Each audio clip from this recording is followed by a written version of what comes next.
We're back with Randy Stevens, Chief Engineer in the Toyota Avalon project, and we've moved inside the car. And what we'd like to focus on inside is the new capacitive buttons, which is a first for a mainstream Toyota product. And as Randy knows well, there's been a lot of customer feedback with the usage of capacitive buttons, and many have found that they don't work very well. What have you done, Randy, in the new Avalon to get around some of those problems that people have found? Well, Jeremy, I'd like to show you a few key features. As you mentioned, this is the first application for capacitive switches on a Toyota vehicle that we were able to develop. It's developed in North America by our TTC engineers, and first time out of Japan. So this is a chance for us to do a good job, and we used our customer research as well as our engineering skill from our electronics engineers and human factors engineers. So some of the key features are, one is button spacing. If the buttons are too close together, it's easy to misoperate a button.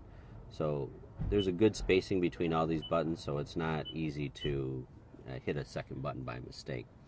Another thing is the surface that we chose for the panel itself.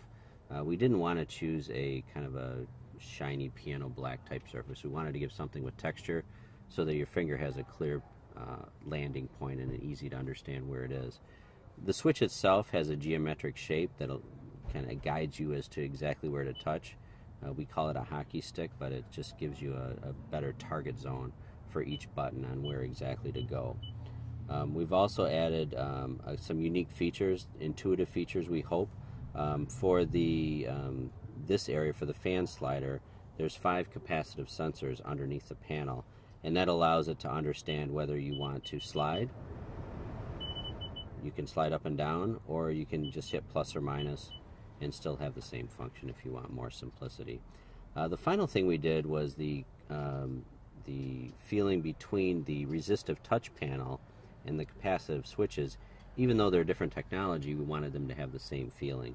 So we tuned both screens to be as close as possible. So when you use the resistive touch panel or when you use the capacitive touches, the customer should know the difference and should feel a very high quality feeling between them. So those are the key areas that we spend our most time on. Excellent. Randy, we appreciate you showing us around the 2013 Avalon, and I can say after driving the car around today, the capacitive buttons really do work well, better than competing systems. We never hit a button wrong, and we have no problem recommending that technology. Thanks for watching. Thank you.